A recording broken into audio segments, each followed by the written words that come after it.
Hello दोस्तों, कैसे हैं आप सब लोग। आई होप कि आप सभी लोग बहुत ही अच्छे होंगे और एंजॉय कर रहे होंगे। सो फाइनली अभी रिसेंटली न्यूज और अपडेट की वीडियो में मैंने शेयर किया था कि चाइना किस तरीके से रिटेल इन्वेस्टर्स के साथ में खिलवाड़ करता है। अब आप लोग खुद सोचिए, बिटकॉइन क्रिप्टो करेंसी के बारे में इनके नेगेटिव न्यूज आते रहते हैं, जिस तरीके से आरबीआई के गवर्नर साहब के आते रहते हैं। अब न्यूज जो निकल करके आ रही वो ये है कि China to launch digital asset trading platform, media report unveils. अब आप लोग मुझे बताइए जरा कि जब बिटकॉइन बेकार है, बिटकॉइन में इन्वेस्टमेंट नहीं करना चाहिए, तो चाइना की गवर्नमेंट इन्वेस्टमेंट क्यों करती है और उसके बारे में नेगेटिव स्टेटमेंट क्यों देती है। चलो मैंने मान लिया बिटकॉइन क्रिप्टो करेंसी इंडस्ट्री बहुत ज्यादा बेकार है, लेकिन अब आप लोग खुद सोचिए कि चाइना की गवर्नमेंट ने यहां पर प्लानिंग क्यों किया है कि हम भी अब digital asset trading platform launch करने वाले हैं। अब डिजिटल एसेट ट्रेडिंग प्लेटफॉर्म का मतलब सिंपल सा ये होता है कि जिस तरीके से बिटकॉइन क्रिप्टो करेंसी के मार्केट में बहुत सारे एक्सचेंजेस है, प्लेटफॉर्म है जो यूजर्स को सर्विस प्रोवाइड करते हैं, उसी तरीके से चाइना की गवर्नमेंट भी अब अपना खुद का एक्सचेंज लॉन्च करेगी। अब आप लोग सोचिए कि यहां पर ये एक्सचेंज क्यों लॉन्च करेंगे।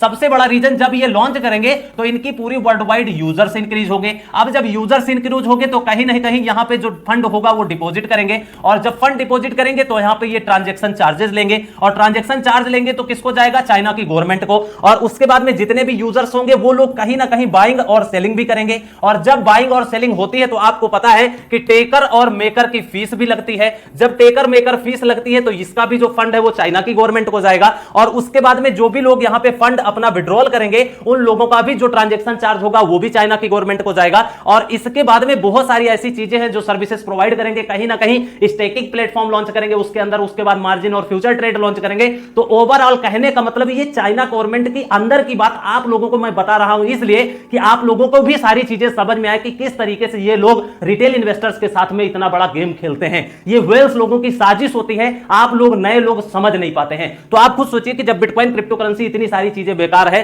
तो आखिर इतना सारा पैसा कमाने के लिए ये अपना बिटकॉइन क्रिप्टो करेंसी का लॉन्च, एक्सचेंज का लॉन्च क्यों करना चाह रहे हैं। अगर आप लोग भी कुछ भी बोलना चाहते हैं चाइना की गवर्नमेंट के बारे में, कमेंट्स करके भर दीजिए जितना भी आप लोग कमेंट करना चाहते हैं, क्योंकि आप लोगों को अवेयरनेस की जरूरत है कहीं ना कहीं। उसके बाद में बात करेंगे दूसरी जो इंपॉर्टेंट न्यूज निकल करके आ रही है वो बाइनेंस क्रिप्टो करेंसी होल्डर्स के लिए है। रिसेंटली आप लोगों ने देखा कि बाइनेंस क्रिप्टो करेंसी एक्सचेंज के ऊपर भी बहुत सारा फंड निकल करके आया, लेकिन यकीन मानिए 2018 से मैं स्टार्टिंग फेज से बाइनेंस क्रिप्टो करेंसी यूज करता हूं एक्सचेंज को, और आज तक मुझे पर्सनली कोई भी प्रॉब्लम नहीं आई है। लेकिन अब यहां पर बात यह आती है कि जो बाइनेंस क्रिप्टो करेंसी का एक्सचेंज है, बाइनेंस एम्ब्रेसेस एप्पल पे एंड गूगल पे यूजर्स कैन नाउ पे for crypto in a new way. अब आप लोग खुद सोचिए, बाइनेंस क्रिप्टो करेंसी का एक्सचेंज ऑलरेडी बहुत ही ज्यादा वर्ल्ड वाइड फेमस है। एप्पल पे के बारे में शायद मुझे ज्यादा बताने की जरूरत नहीं, ऑलरेडी आप लोग जानते हैं। और गूगल पे आप में से मोस्टली 90% ऐसे लोग होंगे जो वीडियो देख रहे हैं वो गूगल पे भी यूज करते होंगे कहीं ना कहीं। सो आप लोग खुद सोचिए, इनके भी बहुत ज्यादा यूजर हैं, इनके भी बहुत ज्यादा यूजर हैं, और इनके भी बहुत ज्यादा यूजर हैं। अब ये लोग क्या करेंगे, कहीं ना कहीं बिटकॉइन क्रिप्टो करेंसी को बाई करने के लिए बाइनेंस क्रिप्टो करेंसी एक्सचेंज का यूज करेंगे, और यहां पर कोई भी क्रिप्टो करेंसी को बाई कर पाएंगे। तो आप लोग खुद सोचिए कितनी जबरदस्त सर्विस है बाइनेंस एक्सचेंज ने प्रोवाइड किया है। और मेरा यकीन मानिए कि आने वाले टाइम में ऐसे बहुत सारे एक्सचेंज अनाउंसमेंट करेंगे कि हम एप्पल पे के साथ में, गूगल पे के साथ में पार्टनरशिप कर रहे हैं, और आप इनके थ्रू कोई भी क्रिप्टो करेंसी को बाई कर सकते हैं। उसके बाद में बात करेंगे अगली जो इंपॉर्टेंट न्यूज निकल करके आ रही है बिटकॉइन क्रिप्टो करेंसी इंडस्ट्री के लिए है, जो बिटकॉइन क्रिप्टो करेंसी के एटीएम्स लगते हैं। अब न्यूज जो निकल करके आ रही वो ये है कि crypto currency ATM count increase by more than 4000 in 2022 amid ongoing digital asset bear market. अब आप लोगों को पता है, चाहे वो शेयर मार्केट हो, चाहे वो स्टॉक मार्केट हो, या फिर बिटकॉइन क्रिप्टो करेंसी की मार्केट हो, या फिर फॉरेक्स इंडस्ट्री की मार्केट हो, जितनी भी मार्केट है साइडवेज डाउन ट्रेंड में ही गई है 2022 में। अब आप लोग खुद सोचिए कितना सारा लॉस, जितने भी रिटेल इन्वेस्टर्स हैं, पूरी इंस्टीट्यूशंस हैं, सभी लोगों का पोर्टफोलियो डाउन ही है। अब जब डाउन है तो कहीं ना कहीं मार्केट में लोगों के पास ज्यादा पैसा नहीं है, चाहे वो कंपनी हो चाहे रिटेल इन्वेस्टर्स हो। तो इसमें क्या हुआ है कि जो बिटकॉइन क्रिप्टो करेंसी के एटीएम्स लगाती हैं कंपनियां, वो यहां पर केवल और केवल 4000 ही इंस्टॉल हुई हैं 2022 में। लेकिन आप लोग खुद सोचिए कितनी बड़ी बात है कि मार्केट पूरी तरीके से डाउन ट्रेंड साइडवेज में है, लेकिन उसके बावजूद यहां पे 4000 बिटकॉइन क्रिप्टो करेंसी के एटीएम्स लग गए। पूरी दुनिया में बहुत सारे बिटकॉइन क्रिप्टो करेंसी के एटीएम्स ऑलरेडी इंस्टॉल हो चुके हैं, लेकिन मुझे पर्सनली बहुत ही ज्यादा दुख होता है कि यार पूरी दुनिया में ना जाने क्या क्या हो रहा है, लेकिन हमारे Indian government, RBI, supreme court, फेरा, फेमा, सेबी, ये लोग ना जाने क्या कर रहे हैं। इन लोगों को ना जाने कब समझ में आएगा और बिटकॉइन क्रिप्टो करेंसी का एटीएम ना जाने कब इंस्टॉल होगा। आप लोगों का क्या ओपिनियन है, कमेंट्स करके जरूर बताइएगा। उसके बाद में बात करेंगे अगली जो इंपॉर्टेंट न्यूज निकल करके आ रही है वो है एफटीएक्स की तरफ से। जी हां, अभी आप लोगों ने पिछले वीडियो में देखा होगा, एफटीएक्स के बारे में सारी पोल पट्टी मैंने खोल दी है। अब यहां पे एफटीएक्स की जो न्यूज निकल करके आ रही है वो ये है कि जिस तरीके से बाइनेंस क्रिप्टो करेंसी का exchange United state of America में बाइनेंस यूएस के नाम से सेपरेट एक्सचेंज है, उसी तरीके से एफटीएक्स एक्सचेंज जो है वो जापान कंट्री के अंदर में FTX जापान के नाम से दूसरा एक्सचेंज लॉन्च है। अब न्यूज जो निकल करके आ रही वो यह है कि FTX Japan to refund customers starting February 2023। अब इनका यह कहना है कि जितने लोगों का मेरे प्लेटफॉर्म पे इतना बड़ा लॉस हुआ है उन सभी यूजर्स को हम, जो उनका पोर्टफोलियो होगा, जो उनका पैसा होगा, उसको हम रिफंड करेंगे फरवरी 2023 से। और किन यूजर्स के लिए है? सिर्फ अभी जापान यूजर्स के लिए है।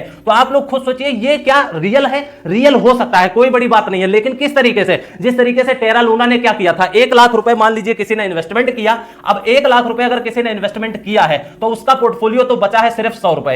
अब 100 रुपए में जो फंड रिफंड हुआ था, आप लोगों को पता है उन्होंने एयर ड्रॉप प्रोवाइड किए थे मार्केट में, तो उसमें किसी का 5 रुपए का मिला था, किसी का 10 रुपए का मिला था। अब ये क्या है? पूरी तरीके से लॉलीपॉप दे रहे हैं, सभी लोगों को उल्लू बना रहे हैं कहीं ना कहीं ये एक्सचेंज वाले। तो 1 लाख रुपए का पोर्टफोलियो ऑलरेडी खत्म हुआ 100 रुपए में, अब ये रिफंड करने की बात कर रहे हैं तो 5-10 रुपए मिल जाएगा। तो इस चीज का मेरे हिसाब से चाहे ये रिफंड करें और चाहे ना करें कोई मतलब नहीं है, हम लोग उम्मीद भी नहीं करते हैं कि ये लोग पैसा वापस करेंगे। उसके बाद में बात करेंगे, अगली जो इंपॉर्टेंट न्यूज निकल करके आ रही है वो ऑस्ट्रेलिया गवर्नमेंट की तरफ से निकल करके आ रही है। जी हां, Australia overtakes El Salvador to become 4th largest crypto ATM hub. अब आप लोगों को पता है कि पूरी दुनिया का पहला ऐसा कंट्री जो इसका नाम है एल साल्वाडोर, और इसके जो प्रेसिडेंट है मिस्टर नईब बुकेले जी हैं, और इन्होंने पूरी तरीके से बिटकॉइन क्रिप्टो करेंसी को लीगल टेंडर मान लिया है। अब लीगल टेंडर मान लिया तो कहीं ना कहीं बिटकॉइन क्रिप्टो करेंसी की माइनिंग हो गई, मार्केट हो गई, एक्सेप्टेंस हो गया, और बिटकॉइन क्रिप्टो करेंसी के एटीएम्स हो गए, एक्सचेंज हो गए, हर एक तरीके से अच्छे तरीके से काम कर रहा है। लेकिन उसके बावजूद यहां पे जो ऑस्ट्रेलिया की गवर्नमेंट है उसने ओवरटेक कर दिया है एल साल्वाडोर को, और इनके पास में क्या हो गया? 4th largest crypto ATM hub हो गया। अब आप लोग खुद सोचिए, अमेरिका कंट्री में बहुत सारा एटीएम है जो टॉप पे बैठा हुआ है, कनाडा में भी है, स्पेन में भी है, और भी बहुत सारी ऐसी कंट्री जहां पर बिटकॉइन क्रिप्टो करेंसी के एटीएम्स इंस्टॉल्ड है। अगर आप लोग इसके ऊपर सेपरेट वीडियो चाहते हैं कि कौन कौन से कंट्री में कितने एटीएम्स लगे हुए हैं तो हमें कमेंट्स करके बताइएगा, आने वाले टाइम में शॉर्ट वीडियो बनाने की कोशिश करेंगे। उसके बाद में बात करेंगे, अगली जो इंपॉर्टेंट न्यूज निकल करके आई है वो है इंश्योरेंस जायंट की तरफ से। जी हां, insurance giant Tokyo Marine to offer its services in the metaverse. अब आप लोग खुद सोचिए यहां पर क्या हो रहा है, अपने इंडिया में अभी बिटकॉइन क्रिप्टो करेंसी नहीं समझ में आ रही है, टेक्नोलॉजी नहीं समझ में आ रही है, लेकिन अब यहां पे क्या हो रहा है, जो इंश्योरेंस जायंट है, एक बहुत बड़ी कंपनी है जो पूरी वर्ल्ड वाइड फेमस है, नाम है इसका टोक्यो मैरीन। अब ये अपनी सर्विस को प्रोवाइड करने कहां जा रहे हैं? मेटावर्स में। मतलब ये यहां पे नहीं कर रहे हैं, धरती पे नहीं करने वाले हैं, ये मेटावर्स में अब सर्विस प्रोवाइड करने जा रहे हैं। कहने का मतलब जो अपने आप को टाइम टू टाइम अपग्रेड नहीं करेगा, टेक्नोलॉजी को अडॉप्ट नहीं करेगा, वो कहीं ना कहीं अपने टाइम के साथ में बहुत ज्यादा पीछे हो जाएगा, लाइफ में आगे नहीं बढ़ पाएगा। तो बाद में बात करेंगे, अगली जो इंपॉर्टेंट न्यूज निकल करके आ रही है वो बिटकॉइन प्राइस प्रेडिक्शंस को लेकर के है। जी हां, आप लोगों को बहुत अच्छे से पता है कि जो डॉज कॉइन क्रिएटर थे उनका नाम था बिली मार्कुस, और इन्होंने ये कहा है कि बिटकॉइन क्रिप्टो करेंसी का जो प्राइस है वो आने वाले टाइम में $1 लाख को जा सकता है, जो कि इस न्यूज से मैं 100% एग्री करता हूं। लेकिन कंडीशन इसमें सिर्फ और सिर्फ यह है कि अगर आप ये लोग चाहते हैं, सोचते हैं कि 2023 में $1 लाख बिटकॉइन हो जाएगा, 2024 में हो जाएगा, तो मेरे हिसाब से इन दोनों साल में तो $1 लाख बिटकॉइन नहीं जाने वाला है। मेरी जो पर्सनल राय है वो ये है कि 2025 या 2026 या 2027 भी लग सकता है बिटकॉइन क्रिप्टो करेंसी के प्राइस को $1 लाख जाने में। आप लोगों का क्या ओपिनियन है कि आखिर बिटकॉइन का रियल वैल्यू $1 लाख कौन से ईयर में होगा? अपना ऑनेस्ट रिव्यू कमेंट सेक्शन में कमेंट करके जरूर बताइएगा। आज के वीडियो में सबसे अच्छी न्यूज आपको कौन सी लगी कमेंट करके बताइएगा। वीडियो में अगर इंफॉर्मेशन मिली है तो वीडियो को लाइक शेयर सब्सक्राइब कर लीजिए। मिलते हैं किसी अगले वीडियो में, तब तक के लिए take care, best of luck, have a nice day.